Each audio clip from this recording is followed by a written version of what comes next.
जय मसीह की दोस्तों। तो आज हम लोग देखेंगे नाइन्थ कमांडमेंट, जिसमें है thou shalt not covet thy neighbour's wife. नवा आज्ञा में लिखा है पराय स्त्री की कामना न करना। तो बाइबल के वचन जो गलातियों के अध्याय 3 के 28 में लिखा है, अब ना कोई यूदा रहा और ना यूनानी, ना कोई दास ना स्वतंत्र, ना कोई नर नारी, क्योंकि तुम सब मसीह यीशु में एक हो। आगे के वचन में लिखा है, नीति वचन के अध्याय 14 के 1 में, हर बुद्धिमान स्त्री अपने घर को बनाती है, पर मूढ़ स्त्री उनको अपने ही हाथों से ढह देती है।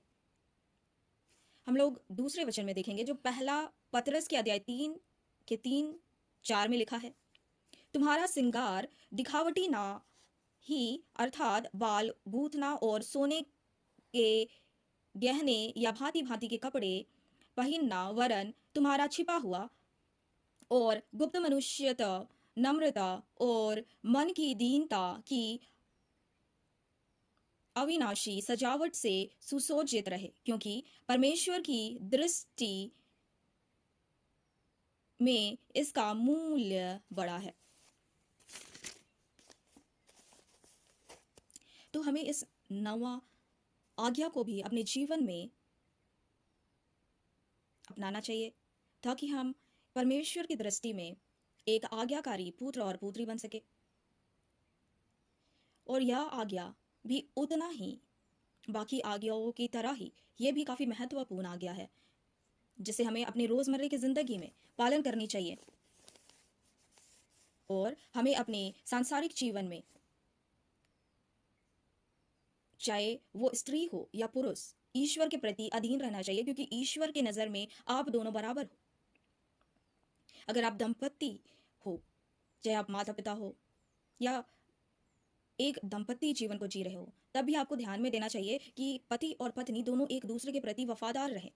क्योंकि जब कोई दंपति या स्त्री या पुरुष जो भी अधर्म में गिरता है, पाप में गिरता है और इस आज्ञा के विरुद्ध चलता है, तब आपके परिवार में अशांति आती है।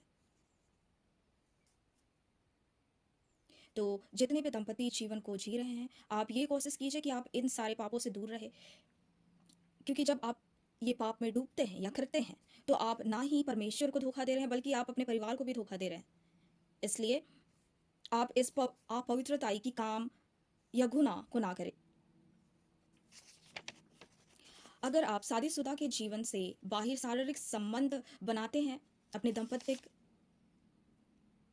दंपति से बाहर, तो आप तब भी एक पाप का जीवन को जी रहे हैं।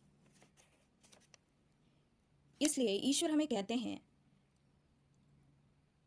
चाहे आप स्त्री हो या पुरुष, आप दोनों की चरित्र ईश्वर के वचनों के अनुसार होना चाहिए। और बाहरी सुंदरता से ज़्यादा हमें आंतरिक सुंदरता पर ध्यान देना चाहिए और ईश्वर की आज्ञाकारी पुत्र और पुत्रियां बनना चाहिए। अब देखते हैं कि आगे इस पाप में गिरने से हमें क्या पनिशमेंट मिलती है या क्या नुकसान हमें झेलना पड़ता है अपने जीवन में। तो ये भी प्रभु के वचन में लिखा है, परंतु जो पराई स्त्री की कामना करता है वह निर्बुद्धि है, जो अपने प्राणों को नष्ट करना चाहता है वही ऐसा करता है। इसको घायल और अपमानित होना पड़ेगा और उसकी नाम धराई कभी ना मिटेगी। आमीन।